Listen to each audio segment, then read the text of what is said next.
حضرت ابو ہریرہ رضی اللہ تعالی عنہ سے روایت، وہ فرماتے ہیں جس دن خیال پیدا ہوا آج ایک ایسی عبادت کروں جس کو اللہ کے علاوہ کوئی نہ کسی نے دیکھا ہو نہ کوئی جانتا ہو۔ اندر گئے، دروازہ لگایا، کنڈی لگائی اور 2 رکعت نماز نفل ادا کرنے کے لیے نیت باندھی۔ تو ایک صحابی جن سے میرا غلطی تھی وہ آئے، دیکھا دروازہ لگا ہوا ہے، انہوں نے اندر سے ہاتھ ڈالا تو وہ کنڈی کھول دی۔ اب انہوں نے سلام پھیرا، حضور علیہ السلام کی خدمت میں پہنچے اور جا کر ساری بات بتائی۔ میرے دل میں یہ تھا کہ میں ایسی عبادت کروں جس کو کوئی نہ دیکھ سکے اللہ کے علاوہ۔ تو میں نے 1 رکعت پڑھی تو میرے یہ 2 صحابی تشریف لائے اور انہوں نے دروازہ کھول دیا۔ حضور علیہ السلام مسکرائے اور مسکرا کے فرمایا ابو ہریرہ تمہیں 2 اجر ملے ہیں، ایک چھپ کر عبادت کرنے کا اجر ملا ہے، ایک اعلانیہ عبادت کرنے کا اجر ملا ہے۔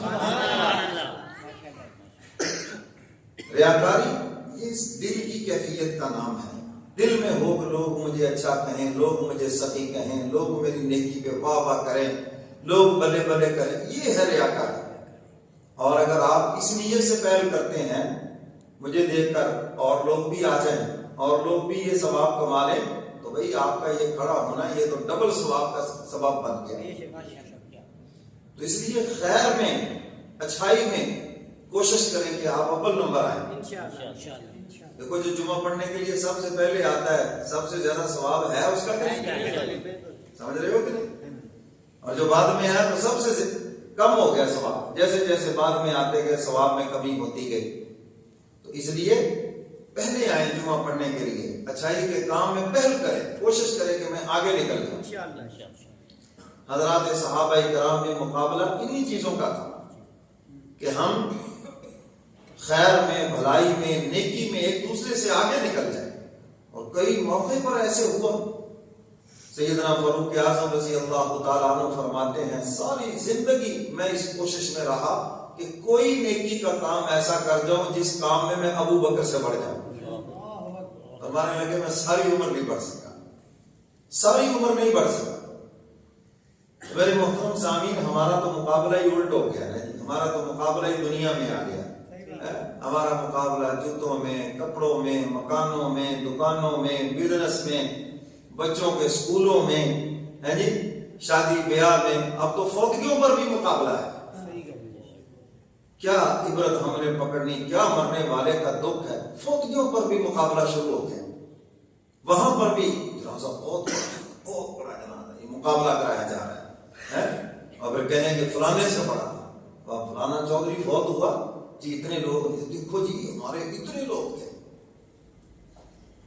اللہ تعالیٰ نے قلت اور کثرت کی بنیاد پر نہیں بخشنا، جس کو بھی بخشنا ہے اپنے فضل و کرم سے بخشنا ہے۔ سمجھ آئی بات؟ ان چیزوں میں ہم نے مقابلے شروع کر دیے ہیں جی۔ شادی پر تو مقابلے تھے، اب فوتگی پر بھی مقابلے ہیں۔ وہاں پر بھی کوئی بڑے آدمی کو بلا کے لایا جائے گا، جنازہ پڑھائے، پتہ چل جائے گی فلاں علامہ صاحب آئے، فلاں مفتی صاحب آئے، ملتان سے آئے، لاہور سے آئے، کراچی سے آئے، ادھر سے آئے۔ یہ مقابلہ بازی ہے ساری کی ساری۔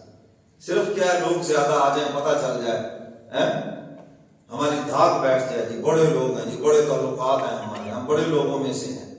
میرے محترم سامعین، حضرات صحابہ کرام کا نیکیوں میں مقابلہ تھا۔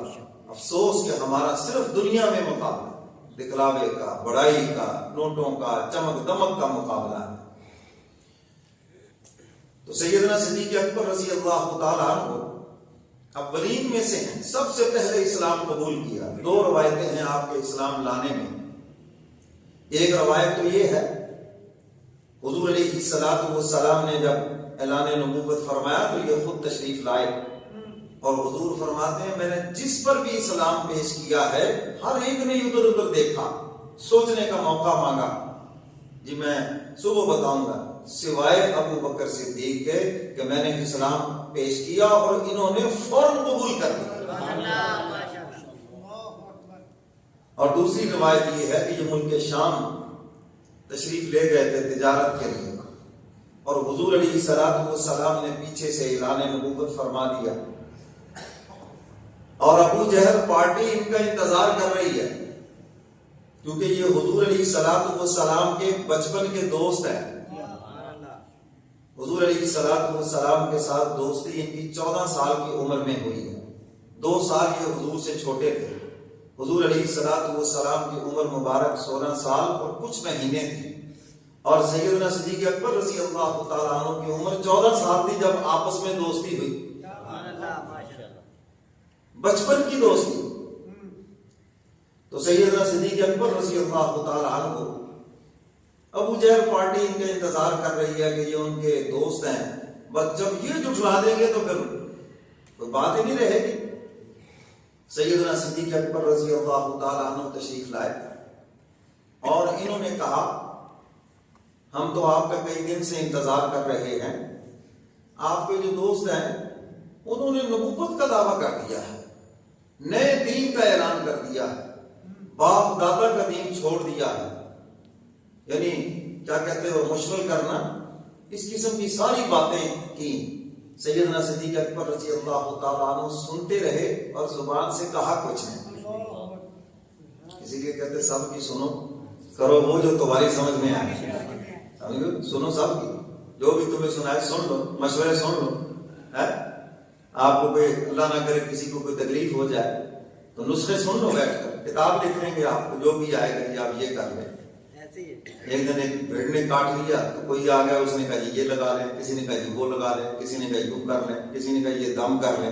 میں نے کہا اس پر اگر کتاب لکھنا چاہیں تو بڑی آسانی سے لکھ لیں گے. اتنے نسخے.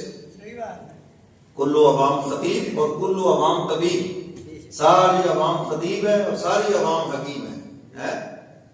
جہاں کہیں آپ مسئلے کی بات کر لیں، بالکل جاہل جس کو استنجا نہیں کرنا آتا کہ جی مسئلے کا تو پتہ نہیں لیکن میرا خیال یہ ہے آپ یوں کر لیں، چلو. تو خیر